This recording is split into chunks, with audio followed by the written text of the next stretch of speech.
You like that? You like that?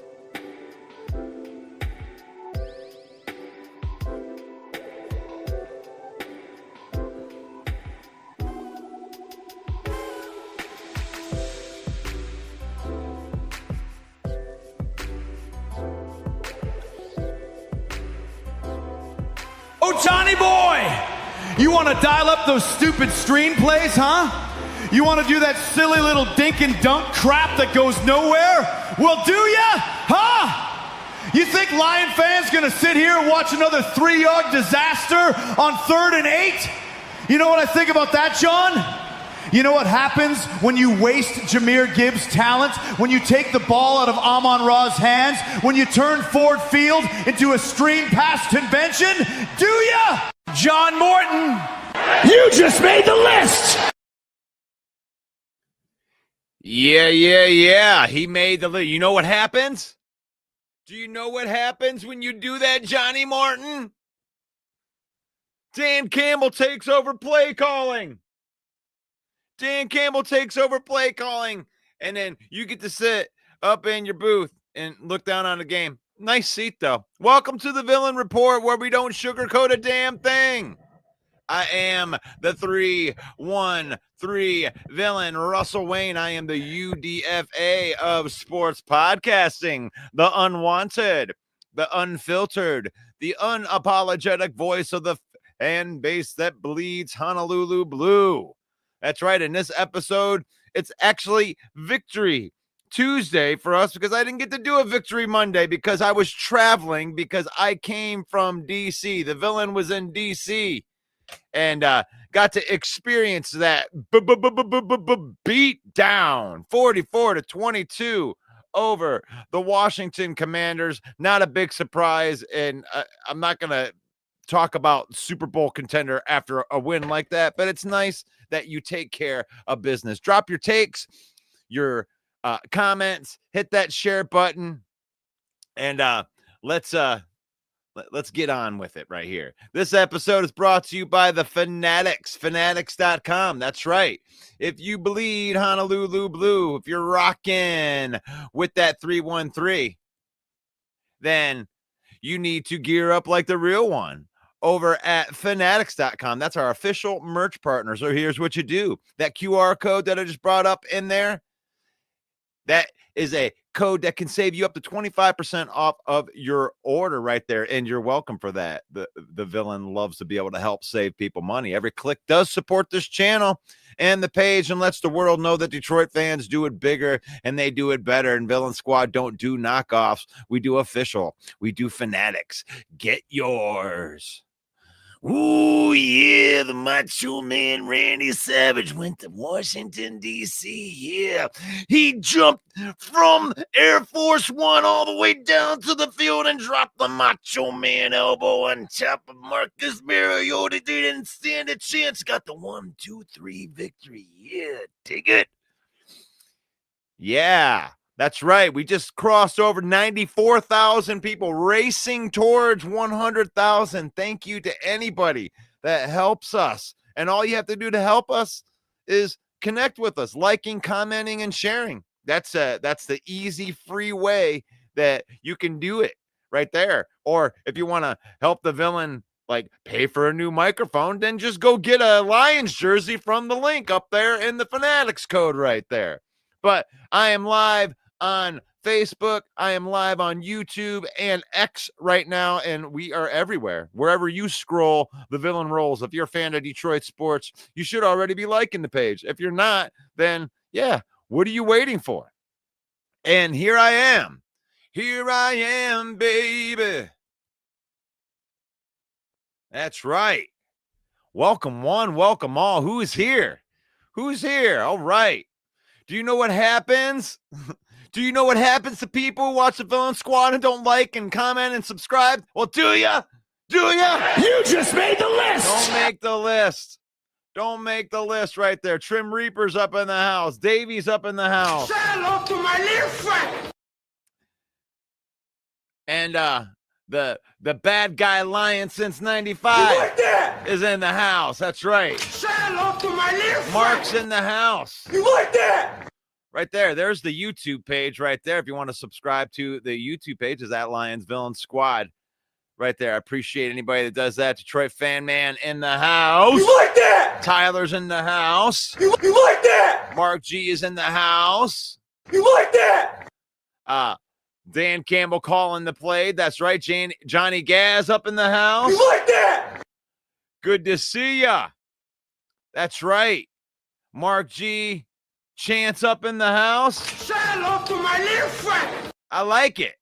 I like it. It's great to see everybody in here. It's great to see a Victory Tuesday in here. It isn't anything that we really it wasn't surprising. Now, when I talked about this game, we drove 9 hours out to DC, and it was a fun game. It was a fun game. It was fun to be there.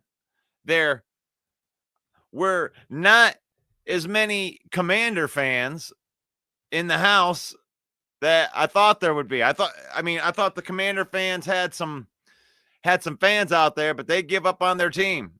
That's what I really realized, because that stadium was 70% Lion fans. We took that stadium over. It was such a bad takeover that I couldn't even believe it. I couldn't even believe that there was that many Lions fans that were there. I had a couple Commander fans behind us, and they were pretty flabbergasted by it too. And our president showed up. Our president showed up and was in the building. And it was kind of weird because I'm watching when we went to halftime, like a lot of the people left their seats. Obviously, you're going out to get some beers, or you're trying to get some liquid encouragement going out there. And most of the people were out there. And then Donald Trump talked, and I heard like massive boos. So I went out there to see what was going on. And I don't know if I don't really buy into conspiracy theories, but I witnessed something that was very odd to me there during that. I have no doubt in my mind that he was getting booed, but I went out there to look out into the stadium, and I'm listening to all of the boos. The stadium was maybe half full, while because everybody was out getting their drinks, and it was mostly Lion fans, and that booing was so loud, it almost seemed like the booing was louder than as many people were in there. Like I didn't either. All these Michigan fans and all these Lion fans were all incredibly disgusted with the fact that Donald Trump was there, or it didn't seem real. It seemed like I was at a WWE event when they're trying to push over a heel. And I'm just being honest with you, it felt like some of those boos were from the speakers. I'm just being that's just my feel. I don't have a political affiliation either way. I don't really give a shit about politics, honestly. And it was really kind of weird when I got there as a neutral person in politics. Two things that I noticed right when we got out of the cars, we were looking at the monuments and stuff. They had cars driving around Washington, D.C. playing CNN. And I asked one of my friends, I'm like, is that the Democrat one or and so they're pushing Democrat narratives driving around DC on TV, the big giant trucks with the CNN playing it and pushing out whatever propaganda CNN's pushing out. And that's just something that I noticed right off the bat. I don't have a dog in the race. I really don't give a crap about politics. But it just so happened I go to this game and it was like that. Now, another thing I'm going to tell you, I got pretty scared. When that Air Force One flew over the stadium, Now, mind you, I'm in the left-hand corner all the way up at the top. All the way up at the top. And when the Air Force One flew over, I swear that it felt like it was 15 feet above my head, and got to see the whole plane go over there. And I was like, hand me my brown pants. Hand me my brown pants, because it was so close to the stadium. I thought that it was going to crash into the other side. And I was already kind of weirded out with all of the special teams, with all the special forces all around. I mean, the security for it was insane. Bunch of people standing around the stadium with like guns, on their side. They were all over the place at every single one of the spots, in different sections. They had some guy that was fully armed to the T. And it's a weird thing to me. It's like, in the spirit of, making sure that you protect. It was like there were so many guns in that stadium. There was probably more guns in that stadium than that have ever been in that stadium, because they go through metal detectors. So there were a whole bunch of people in there that were allowed to carry guns, and it was just weird.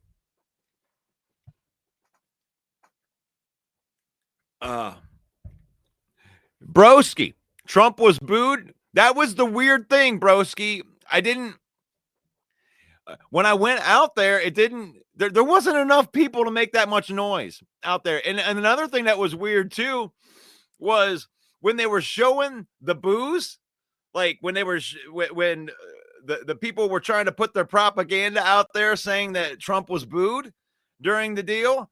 Every picture that I saw had a whole bunch of Commander fans in it. And there wasn't that many Commander fans. There wasn't a pocket of Commander fans anywhere. They didn't have a lot of fans there. Most of the fans sold their tickets because Jayden Daniels got injured last week. So, yeah. Mark G says, how are you doing this week, Russ? I hope you're feeling better. I don't know if I would really say that I was feeling better. I'd say that I'm more, when you get into the water and you're going through some stuff, and I'm still going through some stuff. I'm just a little bit more used to what's going on right now in my life, and bunch of stuff. It was fun. Basil says, great game. I had brown pants and that flyover, lots of Secret Service with guns. And the ones that were at the game, it was just weird. Like I said, I don't get into propaganda. I don't get into any of that stuff. But two things that I definitely noticed, I don't know which side of the fence that you're on, don't really care, but they are definitely pushing blue media in Washington, D.C. There's no doubt about it that they don't want anybody else feeling any other way. Let's see. AI hype is real. Jeremy says the AI hype is real. So I don't know how they pulled that off, but I don't know how you could show a picture of the stadium with them all booing Donald Trump when there wasn't any Commander fans there. That's just the truth. So I'm on Ra. Ate a left hook. All right, let's get into this game a little bit, because the game was exactly how we expected the game to be. And it needed to be a beatdown. I was telling my friends, like Basil was there with me. Where's Basil at? I got to find his comment in here. Yeah.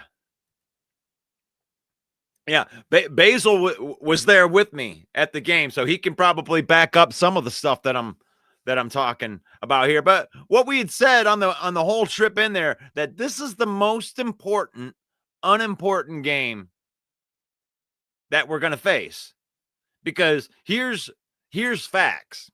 Nobody gives a crap that we blew out a bad team.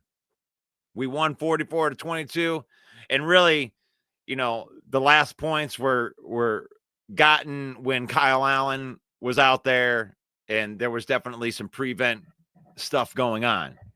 So really, we dominated the game from whistle to whistle, and we should have. Like, I don't think that Lion fan should get too up or too down on this game. You did what you were supposed to do. Now, with that being said, when I say it's the most important, unimportant game, it's important because it's the next game. The next game is important, and you can't take any game lightly. So that's why I said it's the most important game, because you can't lose to the Commanders. You can't lose to a backup quarterback and take yourself seriously as a title contender. Like, I couldn't come on here. I'm thinking to myself, how am I going to handle these shows this week? What would I say if the Lions lost? Well, I certainly couldn't get up here and call them a contender for the Super Bowl. I would say that you got a lot of work to do. You can't lose. You can't go to 5-4 and not take advantage of playing these teams, because the schedule isn't going to get easier. You have to win the games that are put in front of you. So they did what they needed to do. So when I call it an unimportant game, now that we've won the game, does anybody care that we beat the Commanders? No, I don't. There was no Jaden Daniels. They were missing like half their team. It's kind of like when we played them in the playoffs.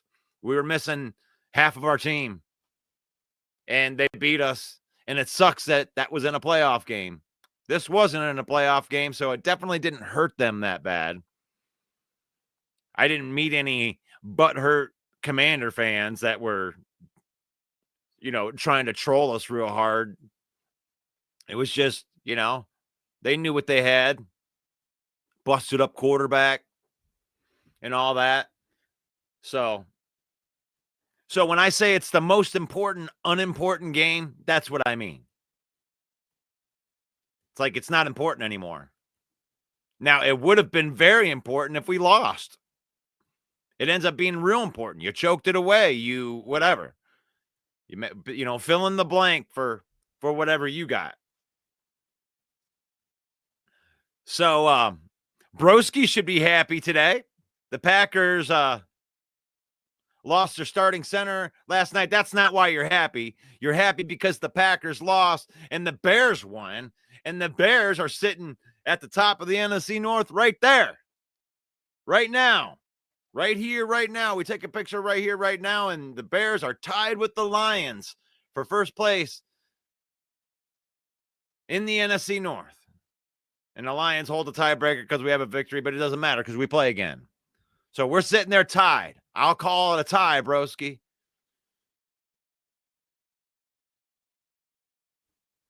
Trim Reaper says there were fake boos coming from the speakers, in my opinion. I believe that. I believe that because I witnessed it. It is what it is. I've been in music for 20 years. I know what the sound of backing tracks sound like. I can tell when crowd noise being pumped in, and there wasn't enough people to make that much noise. Everybody was out getting drinks and beers and pretzels.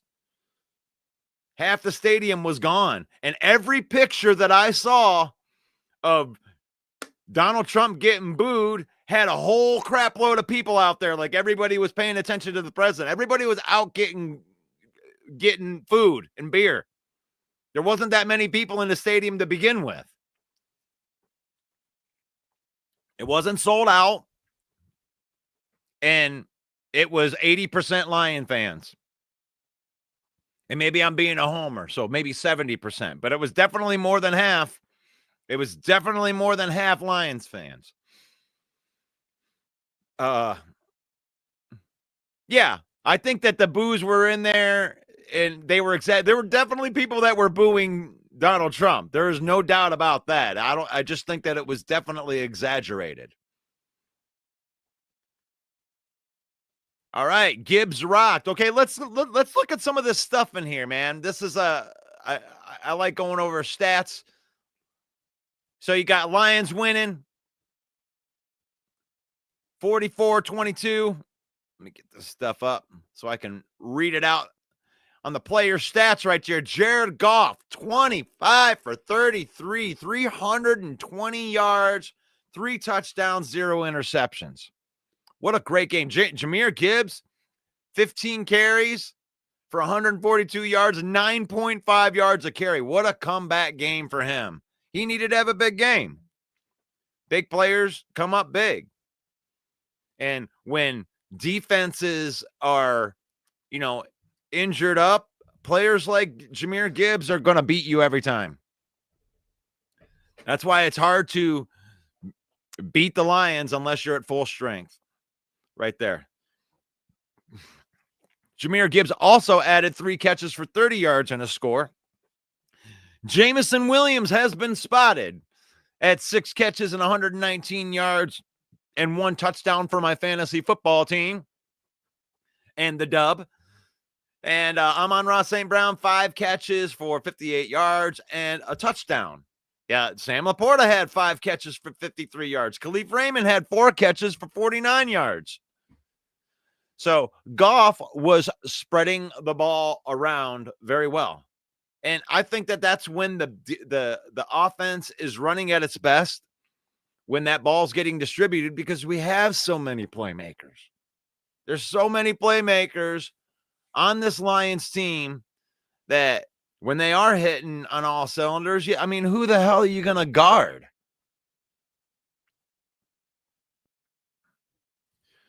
So the bad guy comes in and says, how Lions fans feeling after the Green Bay game? And Philly, we're going to get into that one, Johnny. I just wanted to put that one out there for you. As soon as I get done with this little recap right here, we're going to talk about that game in a way here. So, on the team stats, the Lions had 546 total yards. That's a very good offensive game. I expect you to do that against an injured defense. 320 passing yards, 226 rushing yards, 8 yards per play. 5 for 10 on 3rd down, 2 for 2 on 4th down. So really, in essence, it's like 7 for 10, keeping the chains moving, because 2 of those 3rd downs they didn't get turned into 4th downs they did get. 68 plays, 0 sacks allowed. One thing I won't give the Commanders a pass on is their defensive line. That was where their strength was supposedly. With Von Miller and Deron Payne and Kinlaw. Their injuries came in the back, but our offensive line was able to hold them out. Their strength. That was my biggest concern going into the game. And that was, how was the interior offensive line going to stand up to the best players on their team that they had left over? So 0 sacks allowed, 0 punts. Jack Fox took the day off. You like that? Why not? Jack Fox took the day off. No interceptions, no turnovers. Lions got time of possession. They held the Commanders to only 14 first downs in the entire game. 3rd down efficiency, they were 2 for 10.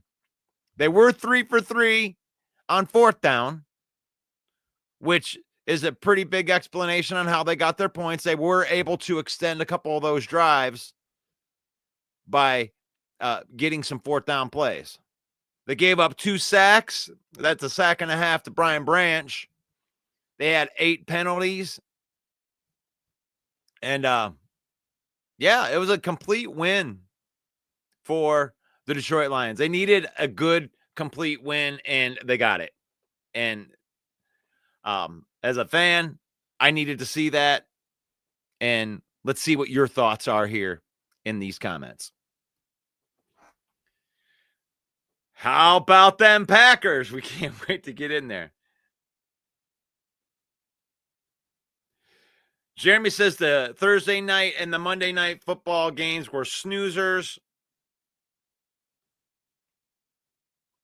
What put game was a right game?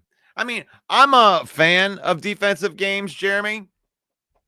That's not a snoozer to me. I like it. I like good, gritty, grimy games.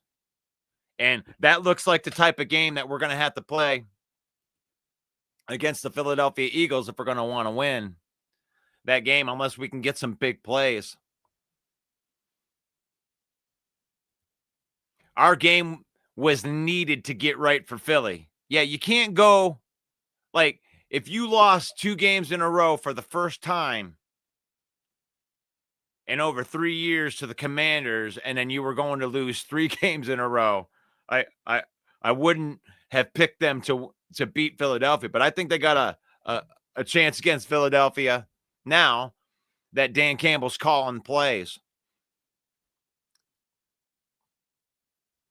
Mark says that Philly's defense could potentially create some problems for us, and that's the truth. Philadelphia's got a very good defense.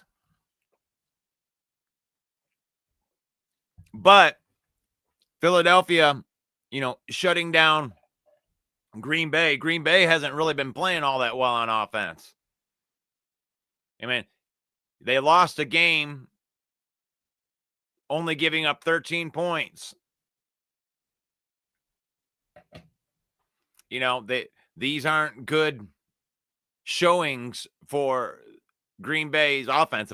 If I'm Green Bay and I'm doing Green Bay media, I'm talking about Jordan Love and you paying all that money for Jordan Love. You want to sit here and you want to troll Jared Goff because he has a bad game. Well, where Jordan Love, I think he's only had a couple good games.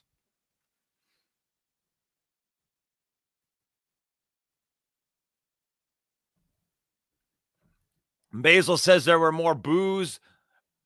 There were boos, but more applause. Russell called it immediately with the boos being broadcast through the PA. I had to go out there and see.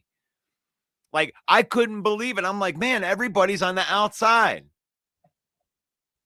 That's when I went up to Joel and I'm like, hey, I'm going to go. He went to the restroom and I went out to the stadium part so I could witness it with my own ears.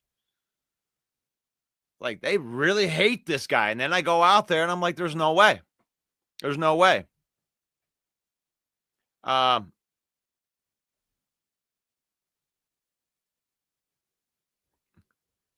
dun, dun, dun, dun. Yeah, Mark says you can't believe everything you see on TV. Yep, I definitely know that.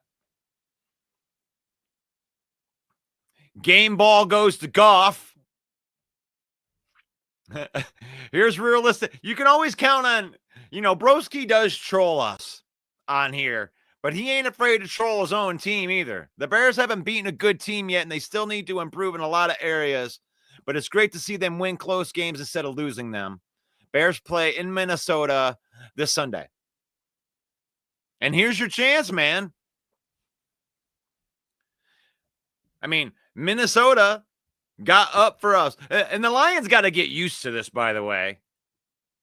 When you're a good team, you get your opponent's best punch. And there's no excuse for the Lions to lose to the Minnesota Vikings. But every team's going to get up to play the Lions. And then you can tell because they got so far up that then they fell off the edge of the earth and then they get beat down by the Baltimore Ravens.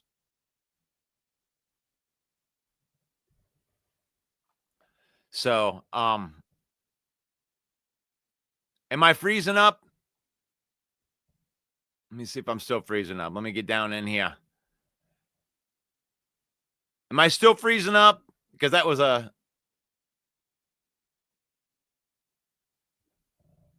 Yeah, I'm not free. I'm stopping talking here. But if I'm still freezing up, let me know. That was a comment from a little bit ago. So I might not be because no one else has said anything about it. Let's see. Trim Reaper says, I think that Goff is still underrated a little bit. Okay, good. Thank you. Thank you, Dwayne. You guys can go ahead and let me know. If I'm ever freezing up, that's okay. That's okay.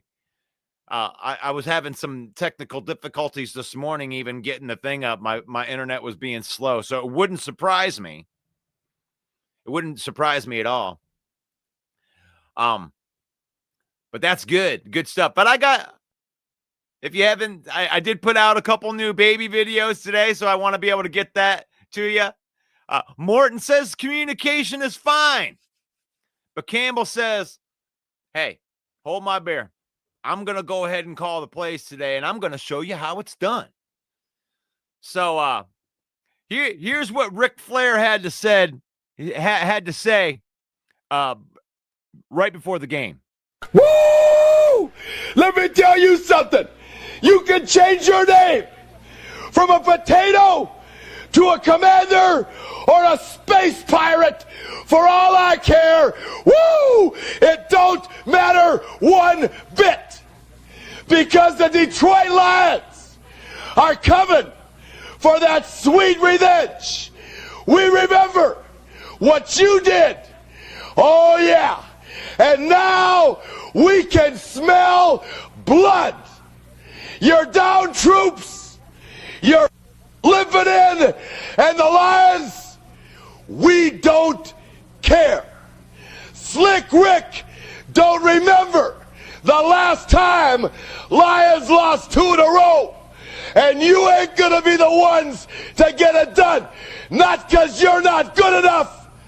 It's because we won't let you. We're walking that aisle, strutting into your house, and taking what's ours. Woo! That's right. Slick Rick didn't mess around. So far, we're 2-0 when Slick Rick does the promo. So should I triple down on Slick Rick this week? Should I triple down on Slick Rick? Because we didn't do so well with Dusty. Dusty Rhodes came in, talked all that trash, and it didn't age well. But I did bring in Dusty afterwards. Got to have Dusty come in afterwards on this one, and it made me feel a little bit better. But let's hear from baby Dusty. Let me tell you something, baby. The Detroit Lions rolled into Washington like the blue-collar dream itself, Daddy. Jameer Gibbs was dancing through that defense like sweet feet on hot pavement, hitting them for big plays all night long. And Jamo, Jamo came alive in that second half like a man touched by destiny, baby. Touchdown, big gains, breaking hearts and ankles. And let me tell you something else, Daddy. Dan Campbell taking that play sheet back. That was the common man's justice, baby. Sometimes you got to step in, tighten the screws, and show them how Detroit does business. When the smoke clears and the lights dim, remember this. The Lions got heart, Daddy, and heart don't quit. That's right. Heart don't quit. Heart don't quit. We ain't worried about it. We ain't worried about it. Sitting at 6-3. That's exactly where you want to be at this time of year. You got yourself good positioning. And honest to God, let's be realistic here, man. I don't want to buy. We played the buy game. And for some reason, the Lions like to go on vacation and don't come back from vacation when they go on buys. So I'll take anything but a 1 seed. You know, I don't care if we play at home or away. I really don't. Like, I think that Jared Goff is actually a better away quarterback than he is at home. For some reason, he just something about going into the opponent's arena and then coming in and making and shutting them right up.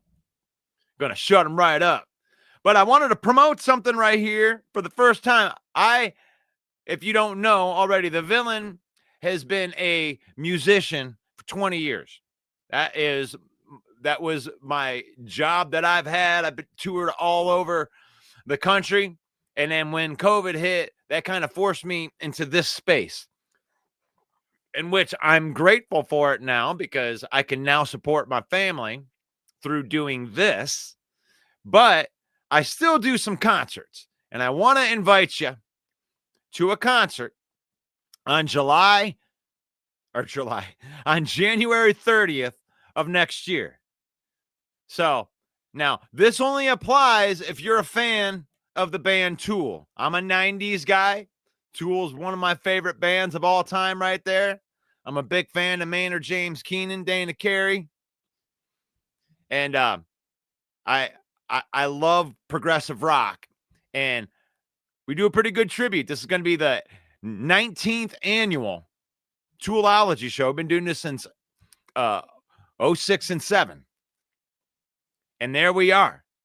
January 30th. It's only $15 to get in the door. You let me know if you want to go to Toolology, and I may, you got to DM me for this, but I may have a free ticket or two for some of the listeners for this program, because this is a crossover, and I appreciate you supporting me in this space. So if you make the trip up to Flint, Michigan, to watch me perform in a Tool tribute band, I might just comp your ticket. I'm just letting you know that. And I would love to see you guys out there and see you in that space with me. And that's a different world, baby. That's a different world in there. Oh, wait a minute. I just got this in. Yeah? Oh, who? Brian Flores? Okay. Oh,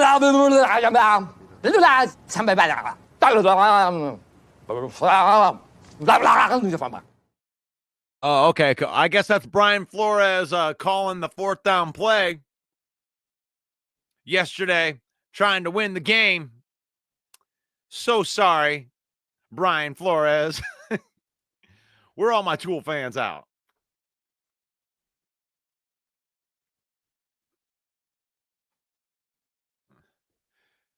Harold says, LMFAO, I drove for a rock and roll for 5 years carrying stage and flooring sets. Well, that's where the real work is done, my friend.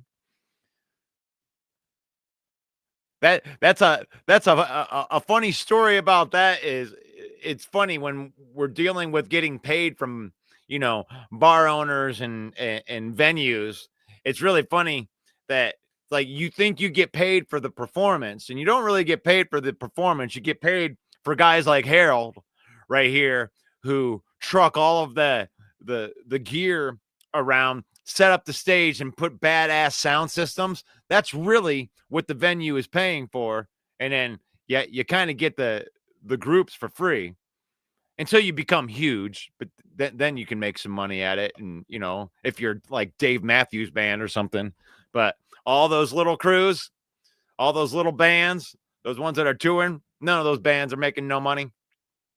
They ain't able to, go out there and make that comfortable living until you got a couple hits.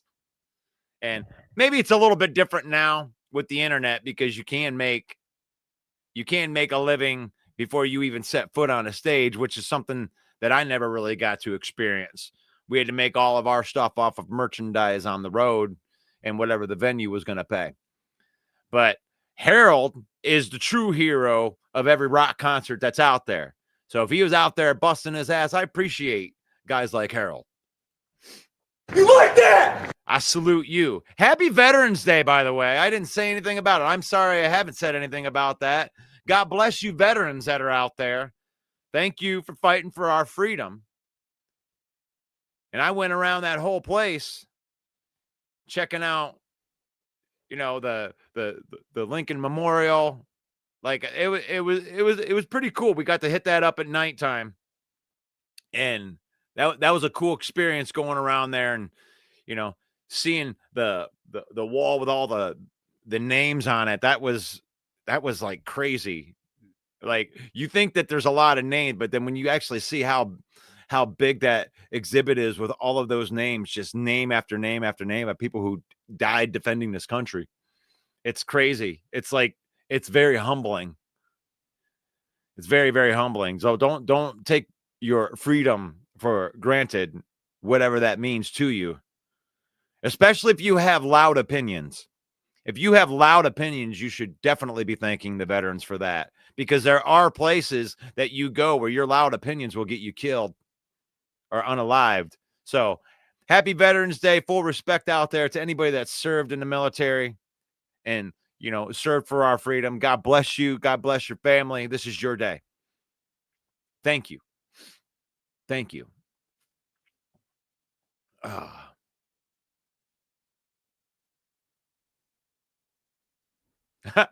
Russ, will you be a special guest on the Lions Talk Live? I asked Coach Dan. He's cool with it. Okay, that's awesome. I'll take it. Matt LaFleur. Where are all the Packer fans today? Where's all the tough guy talk? See, this is where I would like to, I sit up here, and if I'm going to toot my own horn about anything, I'll tell you what I do is when the Lions lose, I sit up here and I take the verbal beatings from everybody. I do. I sit up here and I'll say, all right, I ain't going to make any excuses. I don't even fight back on those loss Mondays. On victory Mondays, I don't even think I brag all that much. Unless it's a real sweet. Like, I'll be out here bragging probably next Monday if we could beat the Philadelphia Eagles. That's a victory you can brag about a little bit. But when you lose, I stand up here and I take the shellackings. But not Packer fans. No, Packer fans, I'm calling you out, John Dorn. Where the hell are you at? You talk a lot of shit when the Lions lose. You've had enough of that shit. You talk a lot of crap when you win. Hell, you don't even come out when you win half the time. Like, if the Lions don't lose, you ain't out here talking crap. You don't give any credit where credit is due. You only come out to be the negative Nancy. But you ain't here now. What happened, John? Where's Johnny at? Huh? Where's John Dorn at? And big tell me again, John, is Micah Parsons Reggie White? Look at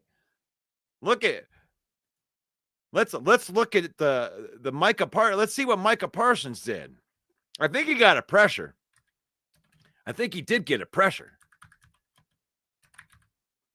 But if I'm a Green Bay Packer fan,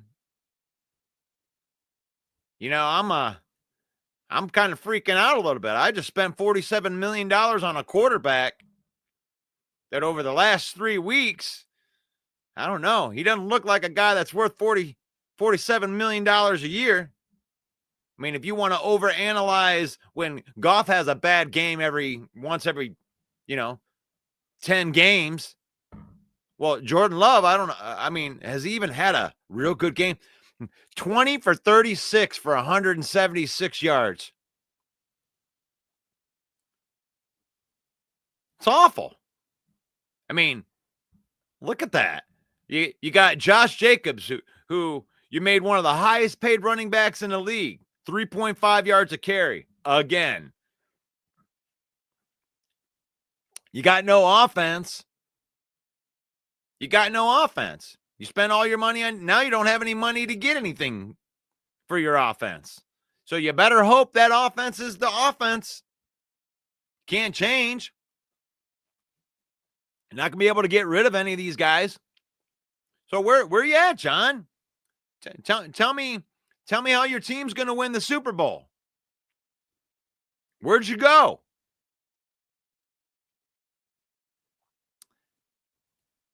Dwayne Keene says Packers are frauds. Chance says, what do you mean if? We're going into Philly. We're taking Philly over. Lions by 17. That's a hot take.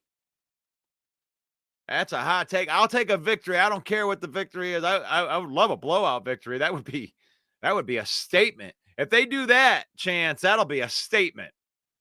I don't think they're going to blow out Philly. I mean, Jaden Phillips looked pretty damn good last night. I mean, if anything, I'm surprised I haven't had anybody in here. Maybe it was said, but I think Jalen Phillips is looks like a pretty good pickup. Maybe the Lions should have threw a second-round pick at the Miami Dolphins to get Jalen Phillips, because he looked really good last night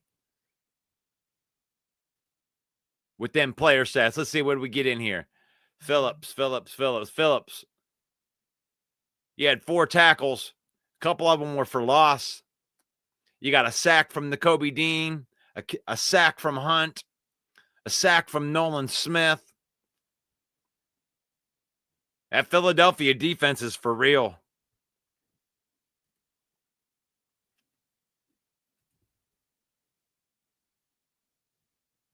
That's right. Broski says, I'm not going to blame Love, though. I don't think he is the issue. I think Jacobs and their O-line is overrated, and their wide receiver room is bottom 5 in the league. That's fair. You know, what came first, the chicken or the egg, Broski? I mean, it's one of the two, right? You got Jordan Love, or you got trash wide receivers. And I don't know, I thought like Wicks made a couple good catches in that game. I mean, they were getting insane pressure on Jordan Love. But that just proves it right there. What, like, you know, the same thing that, I mean, because if Jared Goff would have had that game, and you know this is true, if Jared Goff would have had that same game, it's like, why do we not blame Jordan Love, broski? 20 for 36 for 176 yards, zero TDs, 0 interceptions. But if Jared Goff has that stat line, he's the worst quarterback ever. And that's all I listen to. I got to listen to people tell me that Jared Goff is bad when he throws for 70% completion against Minnesota and doesn't throw any interceptions. I got to listen to people tell me Jared Goff is the problem. And I can't call out Jordan Love. I can't call out Jordan Love for having not 1, not 2, but 3 shots at the end of a game to go down and do anything. I don't know.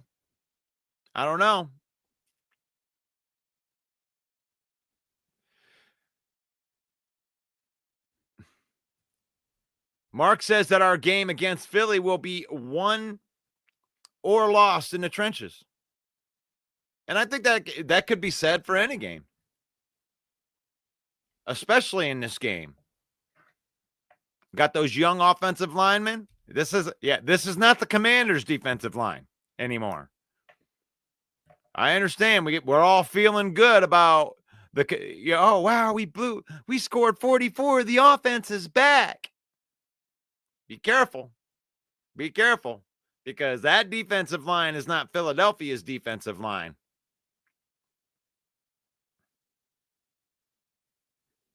Ooh, we got a LaFleur is a screen pass merchant now.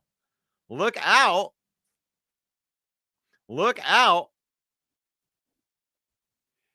Broski says, be ready to throw hands in Philly. There's a holding cell and a magistrate.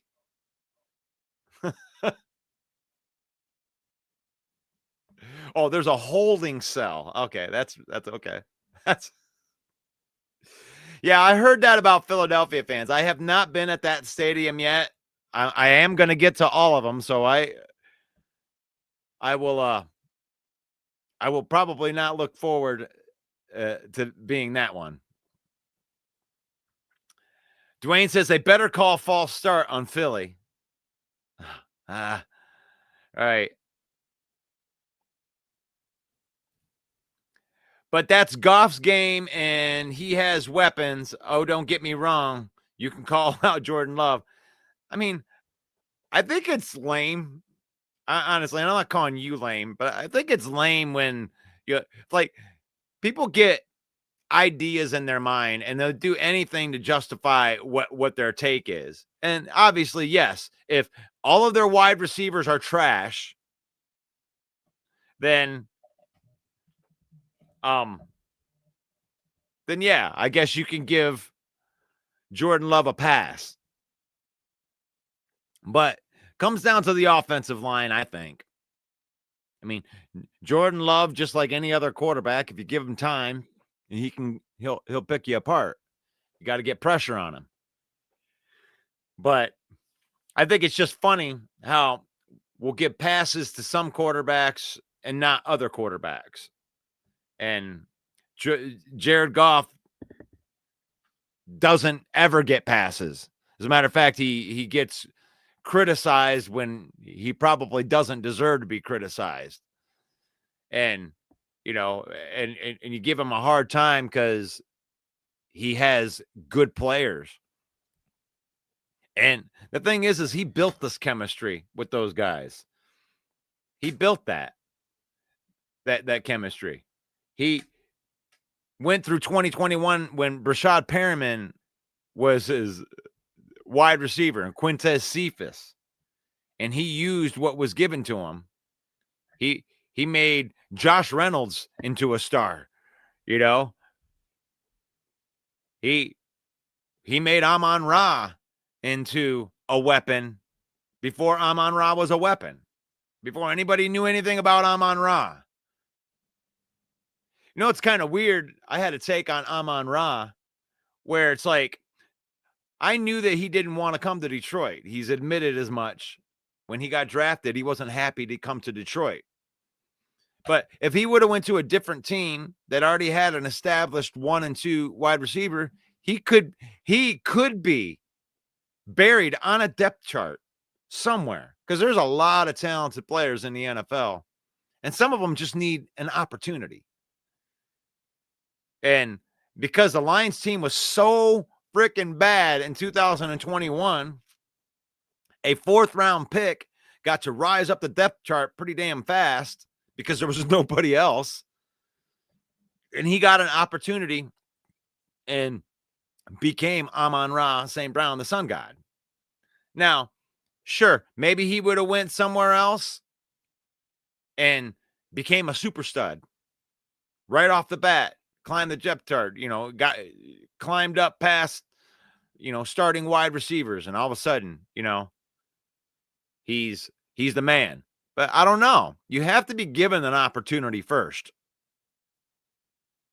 And when you're here and you're drafted in the 4th round and the team is filled with a bunch of undrafted free agents, you know, he was able to move up that depth chart fast, and he was given an opportunity fast. Now, Amon-Ra is a hard worker, so it's like preparation meets opportunity. Obviously, the rest is history. But, you know, he may not have ever gotten a chance. If he would have got drafted to, like, I don't know, like Cincinnati or something like that, he could have easily been buried on that depth chart. Look at Isaac Tesla. Isaac Tesla, do you think that he's buried on this depth chart because he sucks at football? Or do you think that he could go to a really, really crappy team? I mean, Isaac Tesla might be able to go to Green Bay, according to Broski. Isaac Tesla might go and move right up that depth chart and become the man. Not here, because opportunity isn't here. You know, targets are going to Laporta and Jameson and Gibbs out of the backfield and Amon-Ra out of the backfield. Like, Isaac Tesla ain't, it's not like he's a bad player. He's just waiting for his opportunity. I mean, even Raymond, you know, you don't just climb up a depth chart because you're you. You got to earn that. And sometimes you don't get much chances to earn. So, drafting guys I don't know. I'm sure Amon-Ra St. Brown would end up being Amon-Ra St. Brown anywhere he went, right? But it may have taken him longer somewhere else.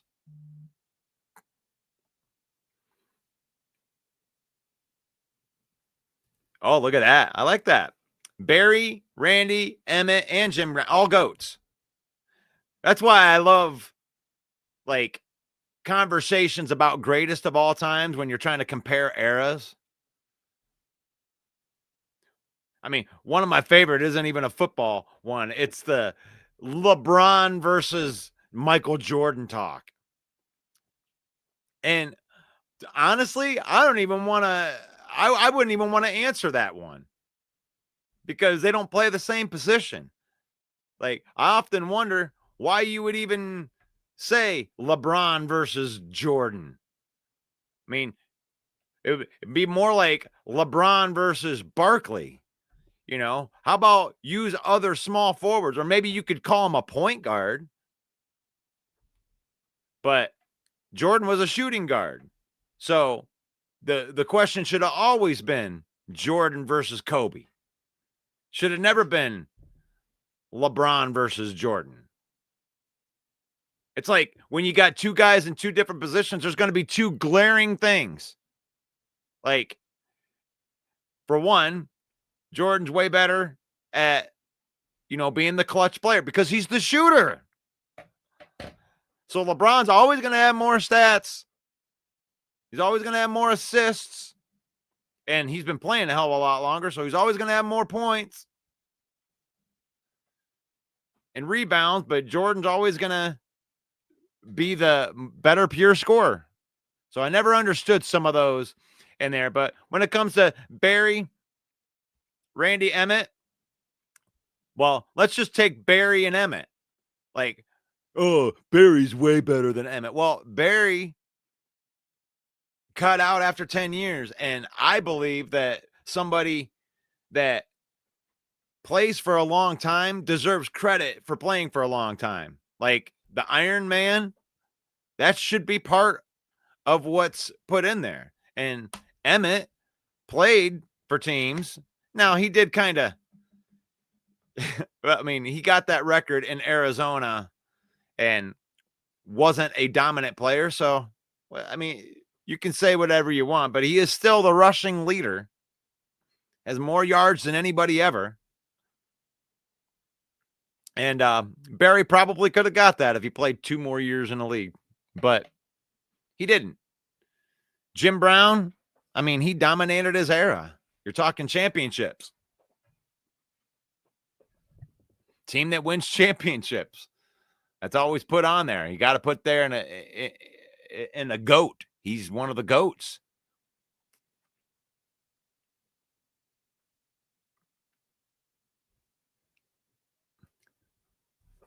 See, Cade Cunningham joined Michael Jordan as the only 2 players to score 40-plus points, 10 assists, 10 rebounds. Good company in NBA history. That's another one of those I just don't – they play different positions. But Cade and Michael Jordan is a little bit closer, But, I mean, LeBron's a big guy. He would probably compete more with the down – underneath the basket type of guys. Easy on the GOAT talk. You're going to get Dearborn all heated up. Yeah, I mean, to me, I'm a Lions fan, so Barry's the GOAT. It is. It is what it is. It depends on what team you follow. I mean, I don't know very many Cowboy fans that would call Barry the GOAT. I don't know very many Chicago fans that would call Barry the GOAT.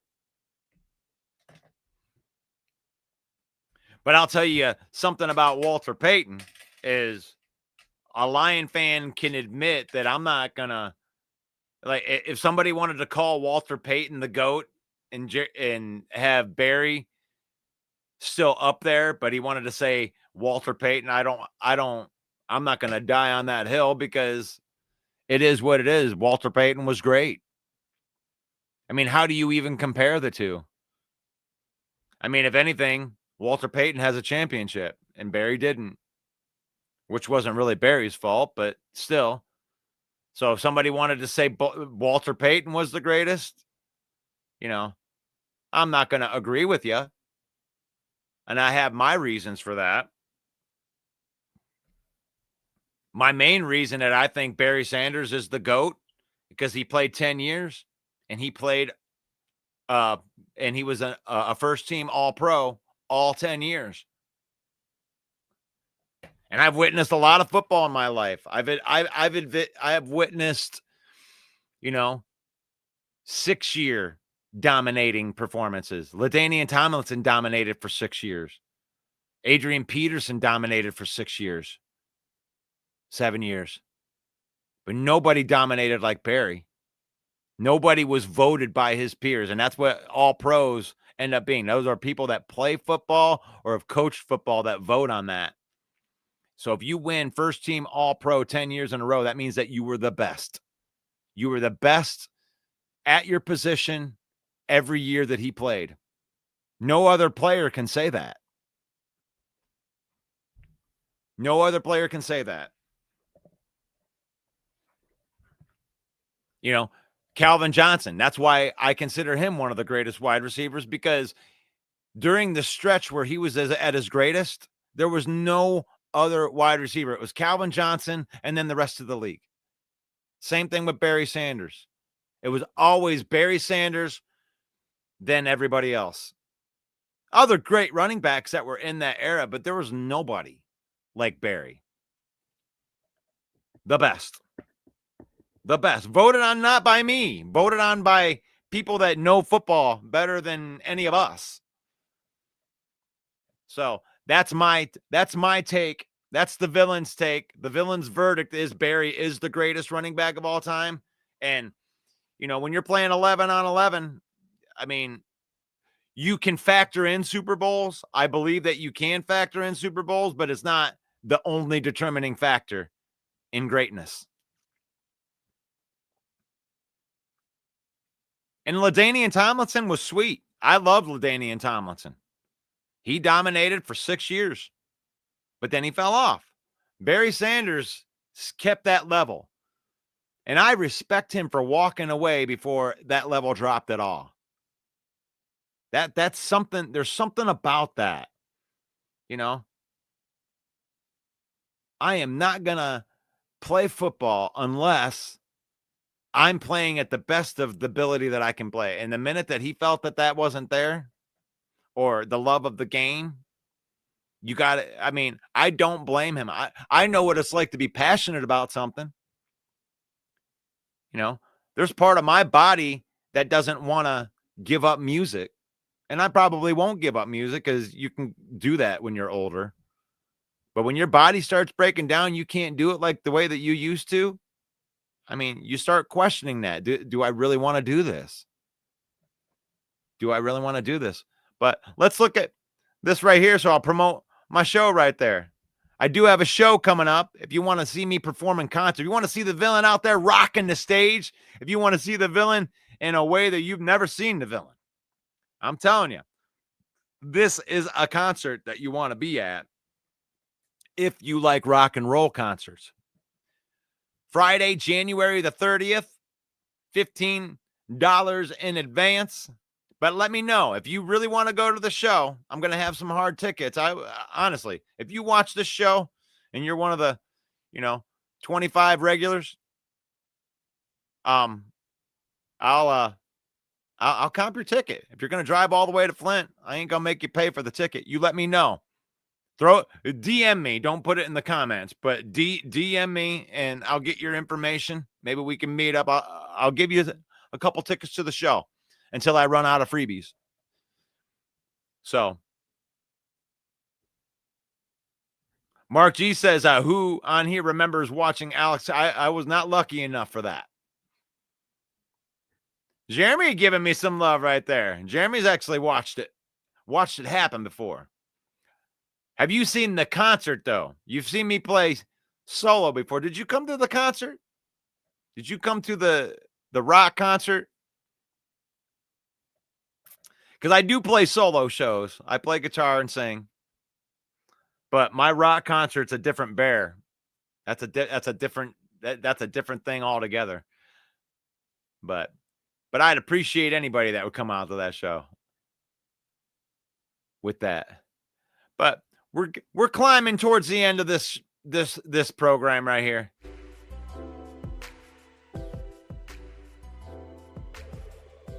I've had fun talking about wins, but I think I am taking some of the advice on here, and which is I probably won't be live every single day. I'll let you know on here. If you guys want to be part of the live program, I always throw out little invites beforehand. So if I'm going live, you'll usually see the event come on there. And if you want to be part of the live broadcast, keep being part of the live broadcast. But I think I am going to do some more recorded stuff. I'll still be recording stuff every day. I'll be putting out content every day. But as far as the live form, you know, with my autistic son, it's becoming increasingly difficult and to be able to pull it off on a daily basis. I'm going to do the best that I can with it, but I'll do what I can. But I think that I do a better job when I can think about a video and put it out there, like some of the nice work that like Johnny Gaz does. And I do appreciate Johnny Gaz. I'll get some special guests on here that will have interviewed. I need to get John Macaroon back on again. And I appreciate you, John, if you're watching. I appreciate the help that you've been giving me, the advice that you've been giving me to move this Villain Squad brand forward. I appreciate you. I appreciate your input. And you guys too. When you come out here, Morton gave up the play calling duties. Or he was stripped of the play calling duties. Reminds me of the Anthony Lynn thing. Anthony Lynn was still the offensive coordinator. He didn't get fired till the end of the year, but I'll ask you guys that. That'll be my parting question. Do you think that Morton gets to call plays again? Or do you think that Dan Campbell has taken that job over? That'll be my parting question for you. Let me know in the comments. And we'll hit that tomorrow. This is the Lion Villain Report. When I'm live in the morning, right around 10 a.m. I got to go train for this show that I'm going to be doing. So I'm going to be going to the gym and getting my cardio up to make sure that I don't unalive myself on January 30th. So I appreciate everybody watching the show. You can find me on Facebook. You can find me on TikTok, X, YouTube, Instagram, wherever you scroll, the villain rolls. Ooh, yeah, the Macho Man. Dig it. For all you Packer fans out there, let the butt hurt flow through you. But no, we don't have any Packer fans in here today because they all go into witness protection when they lose because they're all soft. Soft Packer fans. They can only come out when they win. Mark says, I'm a rock and roll preacher, Russ. Do I have some stories of those 70s and 80s concerts? Yes. Yes. I'll throw my 90s concerts in there.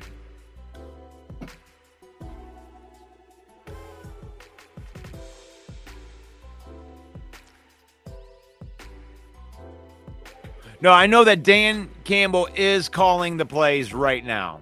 Central Scrutinizer. I do know that he's calling the plays right now. What I'm asking is, will he continue to call the plays?